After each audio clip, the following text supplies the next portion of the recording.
चलिए स्टार्ट करते हैं आज का वीडियो। देखिए आज का वीडियो हमारा है करंट अफेयर्स का वीडियो और ये यूपीएससी स्टेट पीसीएस आरओ 2021 के लिए बहुत इंपॉर्टेंट है।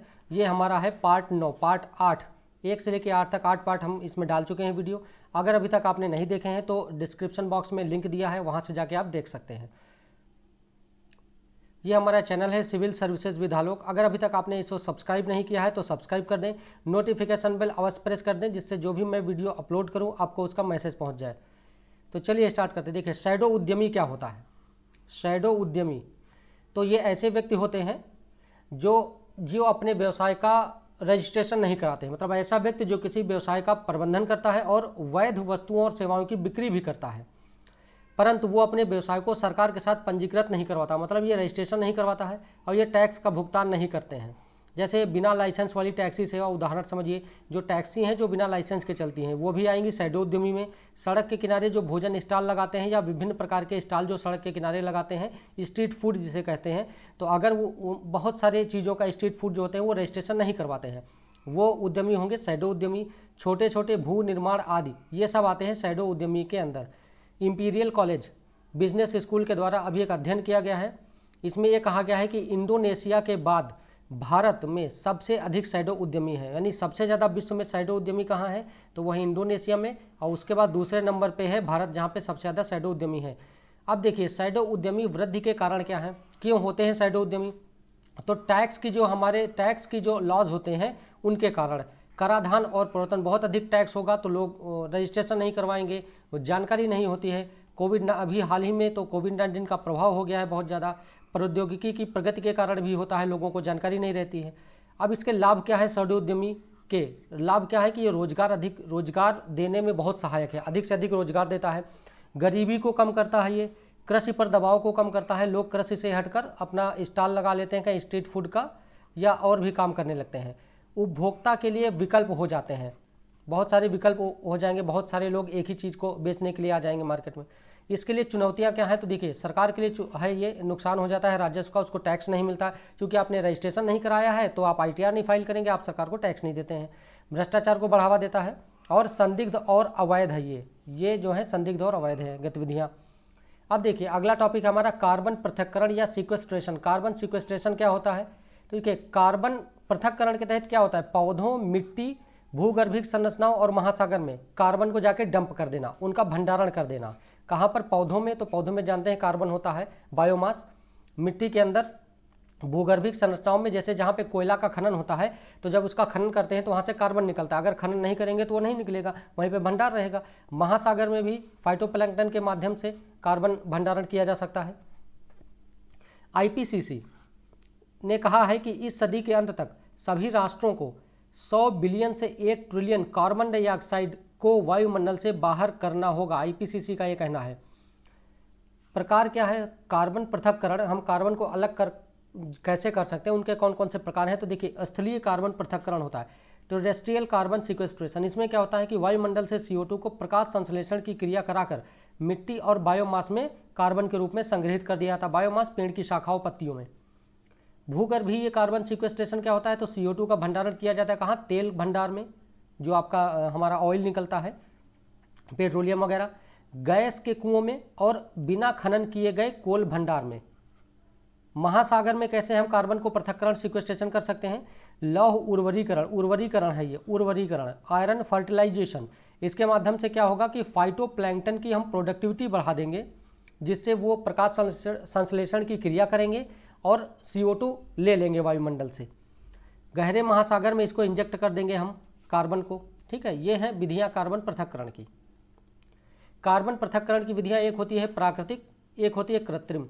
प्रकृति ने पेड़ पौधों में कार्बन जमा कर रखा है, उत्सर्जन के समय फैक्ट्री की चिमनी से जैसे निकलता धुआं, ये भी CO2 है, यही कार्बन पृथक्करण की ये दो विधियां हैं, एक प्राकृतिक और एक कृत्रिम।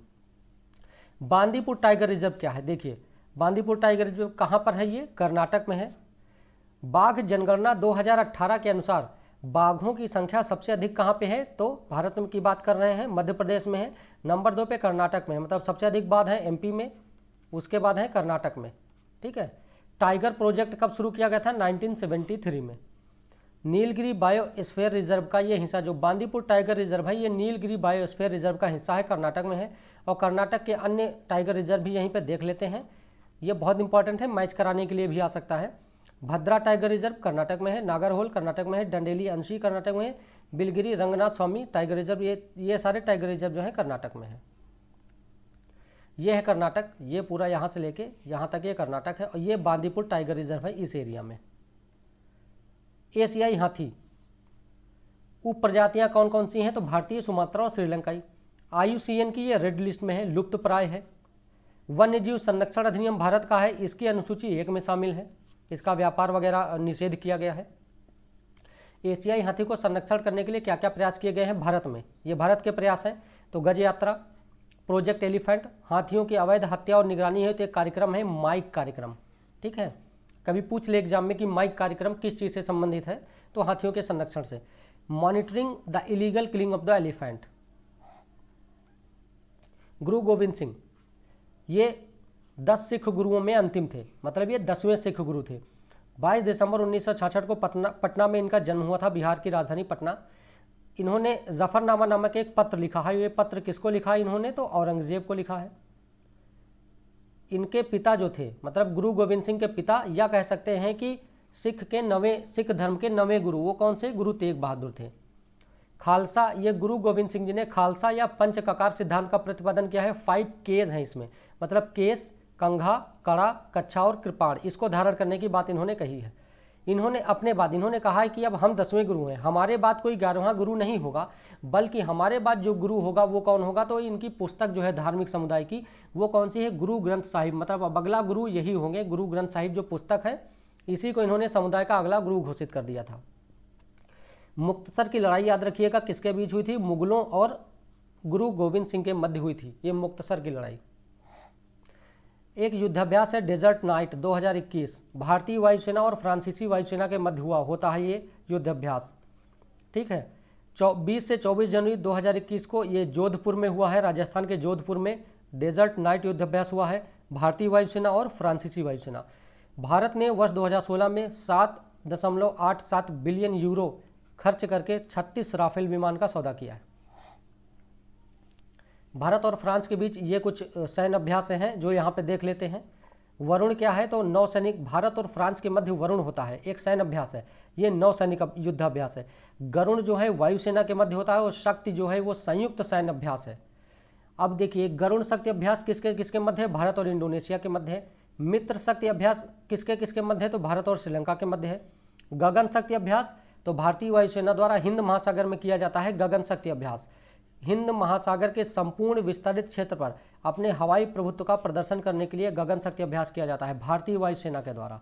ठीक है, राष्ट्रीय आपदा मोचन बल NDRF, इसकी स्थापना 19 जनवरी 2006 को की गई थी। इसका उद्देश्य क्या था? तो किसी खतरनाक आपदा की स्थिति में इसको याद किया जाता है, उससे निपटने के लिए, मतलब प्रतिक्रिया करने के लिए आपदा में इनको बुलाया जाता है। आपदा प्रबंधन अधिनियम 2005 के तहत इनकी स्थापना की गई थी। वर्तमान में इसमें 12 बटालियन है, और 12 बटालियन में से BSF की 3 बटालियन है, CISF की 3 बटालियन है, BSF की 3 है, CRPF की 3 है, CISF की 2 है, SSB की 2 है, और ITBP की 1 बटालियन, कुल मिला के 12 बटालियन है इसमें वर्तमान में। माउंट सेमोरू क्या है? सेमोरू तो एक ज्वालामुखी है, द ग्रेट माउंटेन, ये ज्वालामुखी है। ये कहाँ पे है? जावा में, इंडोनेशिया की राजधानी है। ड्रैगन फ्रूट क्या है? तो देखिए, ड्रैगन फ्रूट आपने देखा होगा, गुजरात सरकार ने इसका नाम बदलने की पेशकश की है, प्रस्ताव रखा है कि हम ड्रैगन फ्रूट का नाम बदल के कमलम कर देंगे। ठीक है, तो याद रखिएगा। विश्व में सबसे बड़ा उत्पादक और निर्यातक ड्रैगन फ्रूट का कौन है? वियतनाम सबसे बड़ा उत्पादक भी है और निर्यातक भी है। क्राउड फंडिंग क्या होती है? क्राउड फंडिंग देखो, बड़ी संख्या में पैसे, जैसे चंदा जमा करते हैं ना, वही है ये। तो बड़ी संख्या में व्यक्तिगत निवेशकों के द्वारा या दानदाताओं के द्वारा सामूहिक प्रयास से, दानदाताओं के सामूहिक प्रयास से पूंजी जुटाने की एक विधि, आप चंदा इकट्ठा कर रहे हैं, यही है क्राउड फंडिंग।